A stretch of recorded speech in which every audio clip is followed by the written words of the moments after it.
हालात कितने भी खराब क्यों ना हो, लेकिन व्यक्ति को मौत आने तक जीना ही पड़ता है। राधे राधे। शर्मा जी की कहानी चैनल पर आप सबका हार्दिक हार्दिक स्वागत, अभिनंदन। कार्तिक महीने के शुक्ल पक्ष की नवमी तिथि को आंवला नवमी के नाम से जाना जाता है। इस दिन आंवले के पेड़ की पूजा की जाती है और जितना हो सके उतने आंवले दान भी करने चाहिए। तो आंवला नवमी के दिन रोली मूली गुड़ चावल धूप दीप नैवेद्य से आंवले के पेड़ की पूजा करें और उसके पश्चात जो है उसी आंवले के पेड़ के नीचे किसी ब्राह्मण दंपत्ति को भोजन कराएं। भोजन में आंवले का बनाया हुआ कुछ भी पदार्थ अवश्य रखें और उसके पश्चात जो है खुद भी आंवले के नीचे ही भोजन करना चाहिए। ब्राह्मण को जिमाने से पहले पूजा के बाद आपको आंवले की 108 परिक्रमा भी करनी है, क्योंकि कार्तिक के महीने में आंवले की पूजा अर्चना और परिक्रमा का बहुत महत्व बताया गया है और आंवला नवमी को तो विशेष रूप से। तो रात्रि में भी दीपक दान करना चाहिए और आंवले के पेड़ के नीचे फिर ये कथा सुननी चाहिए जो मैं आपको सुना रही हूँ। एक बार की बात है कि एक राजा था। वो हमेशा 1.25 मन आंवले दान करता था और मस्त रहता था। उसकी प्रजा भी प्रसन्न थी, उसका राज्य भी खूब बढ़ रहा था। कुछ समय के पश्चात उसके बहू आ गई। बहू ने सोचा कि मेरे ससुर तो रोज आंवले दान करते हैं, ऐसे दान करेंगे हमारा तो धन ही खत्म हो जाएगा। तो उसने अपने ससुर से कहा कि अब आप आंवले दान नहीं करोगे। अब राजा का तो प्रण था, जब तक वो आंवले दान नहीं कर लेता था तब तक वो भोजन नहीं करता था। तो वो रानी को लेकर अपना महल छोड़कर बाहर जंगल में चला गया। अब उसका प्रण था, उसने कुछ ना खाया ना पिया। इसी प्रकार जो है 7 दिन बीत गए।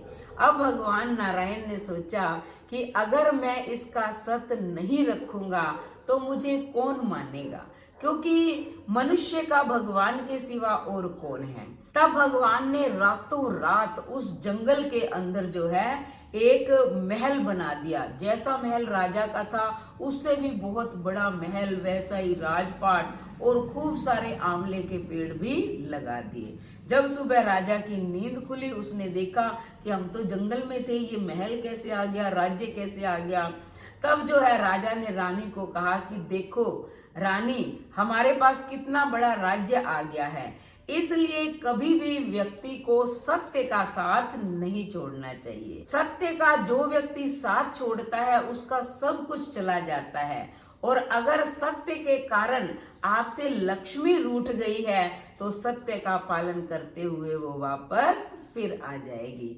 तो देखो हमारा राजपाट, ये लक्ष्मी, आंवले के पेड़, सब कुछ भगवान की कृपा से हो गया है। जब ये राजा ने कहा तो रानी बहुत खुश हुई।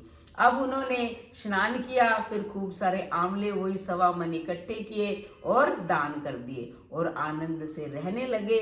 उधर जो बेटा बहू थे उनके अन्नदाता बैर पड़ गया, दुश्मनों ने उनका राज्य छीन लिया। वो तो दाने दाने को मोहताज हो गए। एक दिन भटकते भटकते वो वही उस राजा के पास, यानी कि अपने सास ससुर के पास पहुंच गए। ना तो राजा ने बेटे बहू को पहचाना, ना बेटे बहू ने अपने सास ससुर को। उन्होंने काम पे रख लिया, अब वो काम करने लग गए। एक दिन क्या है, बहू अपनी सास के सिर में जो है तेल लगा रही थी। जब वो चोटी गूंथने लगी तब उसने देखा सास की पीठ पे एक मस्सा है। वो रोने लग गई कि देखो मेरी भी सास के पीठ पे मस्सा था, अगर मैं आंवले दान करने से मना ना करती तो आज हम भी राजपाट कर रहे होते, यहाँ क्यों नौकरों की तरह काम करते। जब यानी कि उसकी बहू के आंसू रानी की पीठ पर गिरे तब उसने पीछे मुड़कर देखा और कहा तुम क्यों रो रही हो। तब उसने सारी घटना बताई कि ऐसे ऐसे मेरे सास ससुर भी आंवलों का दान करते थे, हमने मना कर दिया और तभी से हमारे अन्नदाता बैर पड़ गया, अब हमारे घर में खाने को कुछ नहीं रहा। तब सास ने कहा कि मैं ही तेरी सास हूँ और तुम मेरी बहू हो। राजा भी वहां आ गया, बेटा भी आ गया। तब राजा रानी ने अपने बेटे बहू को समझाया कि कभी भी दान देने से पैसा कम नहीं होता है। कहते हैं ना, चिड़ी चोंच भर ले गई, घटो न नद को नीर, दान दिए धन ना घटे, कह गए भक्त कबीर। इसलिए जितना हो सके व्यक्ति को दान देना चाहिए। तो ये कार्तिक का परम पवित्र महीना चल रहा है और आंवला नवमी आने वाली है।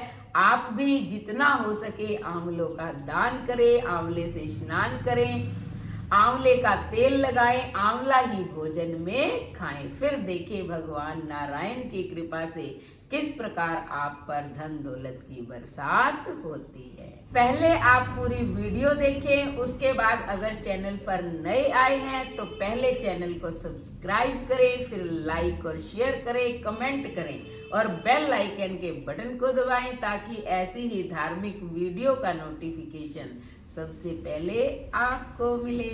धन्यवाद।